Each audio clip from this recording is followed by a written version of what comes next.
The moon hung high over the dense African jungle, its pale light slipping through the thick canopy.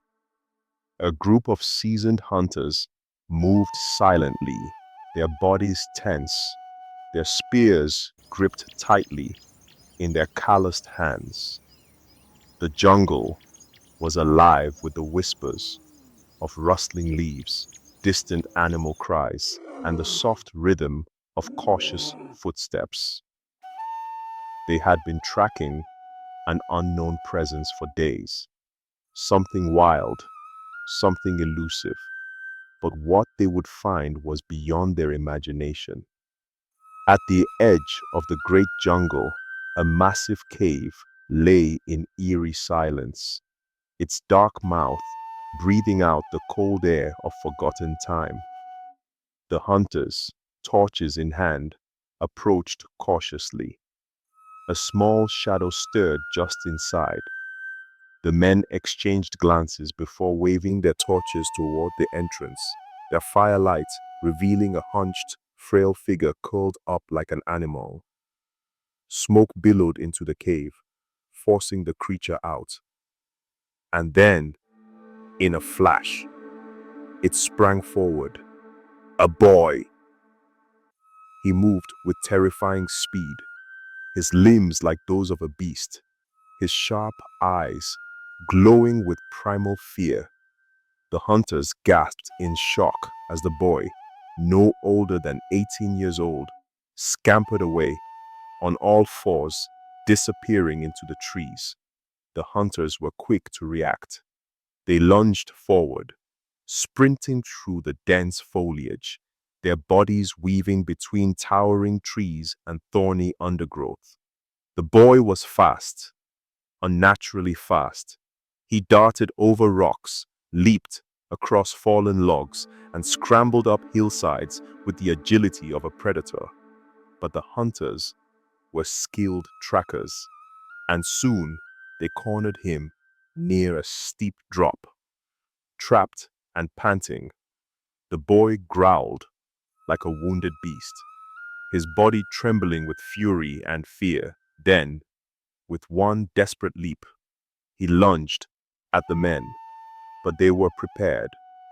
A net was thrown over him, and with great effort, they subdued him. The boy thrashed and snarled, but the hunters had seen enough to know they had found something both tragic and extraordinary. The village was alight, with flames flickering from torches and fire pits. Women, elders, and children gathered, their whispers filling the air with nervous anticipation.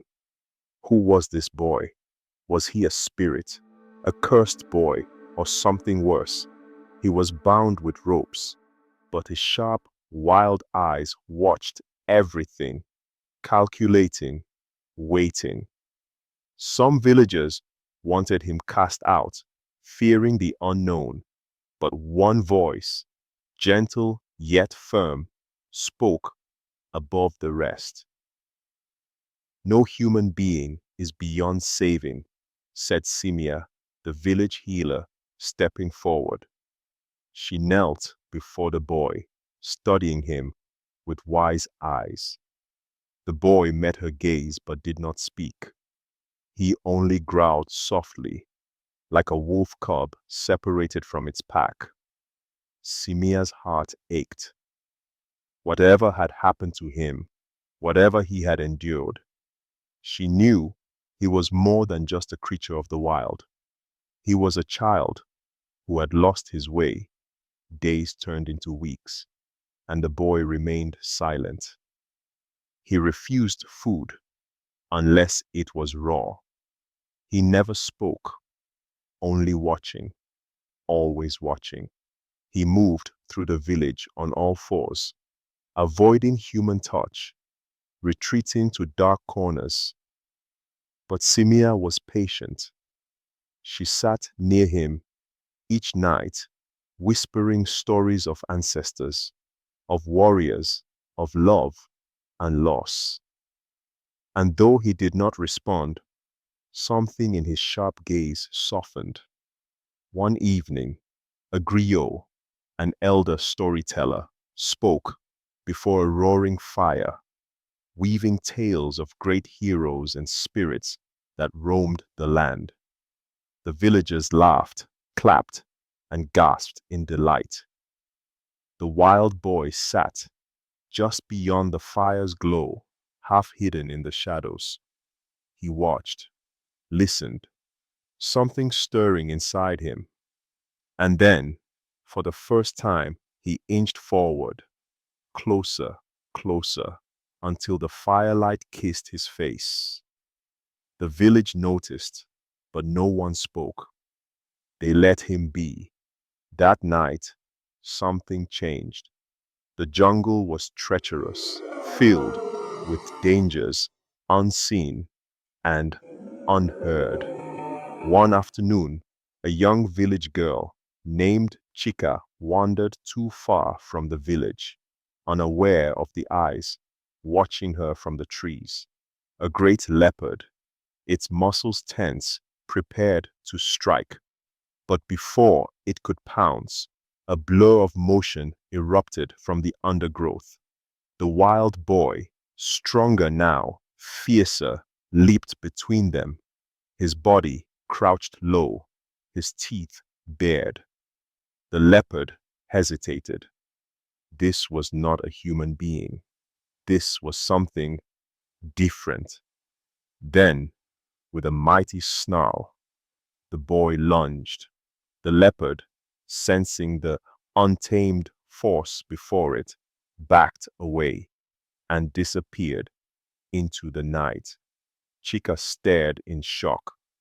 The boy looked at her once, then vanished into the forest. For the first time, the village murmured, not in fear, but in awe. The boy had saved one of their own. Slowly, the villagers began to acknowledge him, not as a beast, but as a protector. He was still untamed, but he was theirs. One day, flames engulfed the village, the night torn by war cries. Masked raiders stormed through the huts, their blades flashing in the firelight. But from the shadows, something moves. Something unseen, something born of the wild. The boy, now a young man, moves like the wind, strikes like the beast. His limbs are fluid, his body an instrument of nature's wrath. The raiders falter. They came for weak villagers. They were not prepared for a warrior of the wild. The battle rages, but when the dust settles, only one truth remains. This boy, this hero of the jungle, has found his purpose. After some years later, one night, as the boy sat by the outskirts of the village, he heard it, a distant howl. He stood abruptly, his heart pounding. The wolves had come for him. He turned to the village, then to the jungle. A choice lay before him. Beneath the vast African sky, Shokoti stands at the threshold of two worlds. Behind him, the warmth of the village, the voices of his people calling him home. Before him, the endless wild, where shadows dance beneath the moon, and the whispers of his wolf family beckon. He closes his eyes, feeling the pulse of the land beneath his feet. He has lived as a beast. He has walked as a man. But now, he must decide which world truly belongs to him. Drums thunder in the night, voices rise in song, and firelight dances in the eyes of the people. Shokoti stands tall, no longer the wild boy of the forest, but a young warrior, adorned in the garments of his people. The village celebrates and embraces him as their own. Yet, deep in the jungle, unseen but ever watchful, A lone wolf lifts its head to the sky and howls. Shakoti does not turn.